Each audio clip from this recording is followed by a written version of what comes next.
2026 T20 world cup కోసం team India స్క్వాడ్ని announce చేశారు. Squad చూడగానే ఇది కదా మనకు కావాల్సిన కిక్కు అని ప్రతి క్రికెట్ అభిమానికి అనిపించి ఉంటుంది.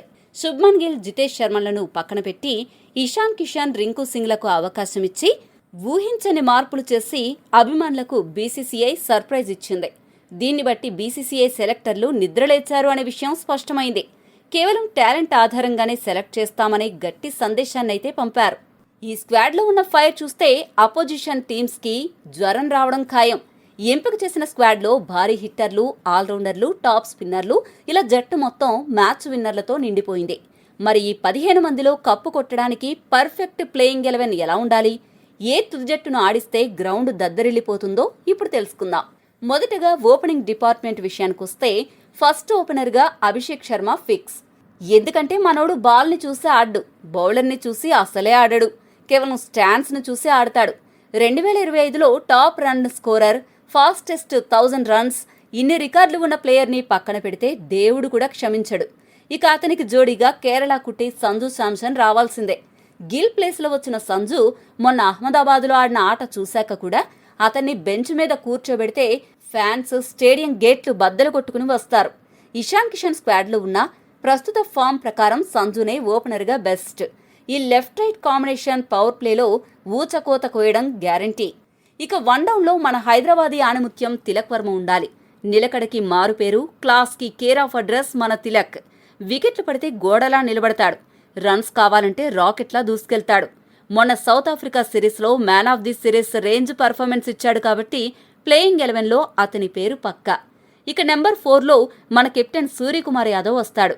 ప్లీజ్ సూర్యాభాయ్, వరల్డ్ కప్ కదా, ఆ 14 యావరేజ్ని పక్కన పెట్టి మళ్ళీ ఆ మిస్టర్ 360 అవతారం ఎత్తు అని అభిమానులు ప్రార్థిస్తున్నారు. సూర్య ఫామ్లోకి వస్తే ఆపడం ఎవడి తరం కాదు. ఇక ఫినిషింగ్ బాధ్యతలు ఎవరివి అని ఆలోచించనక్కర్లేదు. హార్దిక్ పాండ్యా, రింకు సింగ్ ఆల్వేస్ రెడీగా ఉన్నారు. నెంబర్ 5లో హార్దిక్ పాండ్యాను ఎంపిక చేయాలి. బౌలింగ్ వేస్తాడు, బ్యాటింగ్లో సిక్సర్లు కొడతాడు, అవసరమైతే కెప్టెన్కి సలహాలు కూడా ఇస్తాడు. The clutch player of Indian T20 cricket Hardik Pandya అని చెప్పొచ్చు. నెంబర్ 6లో మాత్రం మన లార్డ్ రింకు సింగ్ ఉండాల్సిందే. శివన్ దూబే స్క్వాడ్లో ఉన్న రింకు సింగ్ మీద ఉన్న నమ్మకం దూబే మీద రాదు. ఆఖరి ఓవర్లో 30 కావాలన్నా కొట్టగలిగే దమ్మున్న మొనగాడు రింకు. ఫినిషర్గా రింకు లేని టీమిండియా ఉప్పు లేని పప్పు లాంటిది. అలా కాకుండా ఒక ఆల్రౌండర్ కావాలి అనుకుంటే మాత్రం పిచ్ పరిస్థితిని బట్టి దూబే, సుందర్లలో ఒకరికి అవకాశం దక్కుతుంది. కానీ రింకు ఉంటేనే అసలైన మజా అని అభిమానులు భావిస్తున్నారు. మీ దృష్టిలో 6వ స్థానంలో ఎవరు ఎంపికైతే బాగుంటుందో కామెంట్ చేయండి. బౌలింగ్ అండ్ ఆల్రౌండర్ల విషయానికొస్తే నంబర్ 7లో మన వైస్ కెప్టెన్ అక్షర్ పటేల్ రావాలి. బ్యాటింగ్, బౌలింగ్, ఫీల్డింగ్ ఇలా అన్ని విభాగాలకు పర్ఫెక్ట్గా న్యాయం చేస్తాడు. ఇక స్పిన్ విభాగంలోనే అసలైన ట్విస్ట్ ఉంది. మిస్టరీ కింగ్ వరుణ్ చక్రవర్తి ఖచ్చితంగా ఉండాలి. 2025లో అత్యధిక వికెట్లు తీసిన బౌలర్ని పక్కన పెడితే పాపం తగులుతుంది. అతనికి తోడుగా కుల్దీప్ యాదవ్ని ఆడించాలి. కుల్దీప్ కూడా ఏ రేంజ్లో కుమ్మేస్తున్నాడో దక్షిణాఫ్రికా టీ20 సిరీస్ చూస్తే అర్థమవుతుంది. ఈ వరుణ్, కుల్దీప్ కాంబోను ఎదుర్కోవడం ఏ బ్యాటర్కైనా పీడకలే. ఆడేది ఇండియా, శ్రీలంకలలో కాబట్టి ఇక్కడ ఎక్కువగా స్పిన్ పిచ్లే ఉంటాయి కాబట్టి ముగ్గురు స్పిన్ బౌలర్లతో బరిలోకి దిగడం ఉత్తమం. చివరిగా మన పేస్ దళం. నెంబర్ 10లో హర్షదీప్ సింగ్, నెంబర్ 11లో మన యార్కర్ కింగ్ జస్ప్రీత్ బుమ్రాను ఎంపిక చేయాలి. వీళ్ళిద్దరూ ఉంటే చాలు, ప్రత్యర్థి టీం స్కోర్ బోర్డుకి బ్రేకులు పడతాయి.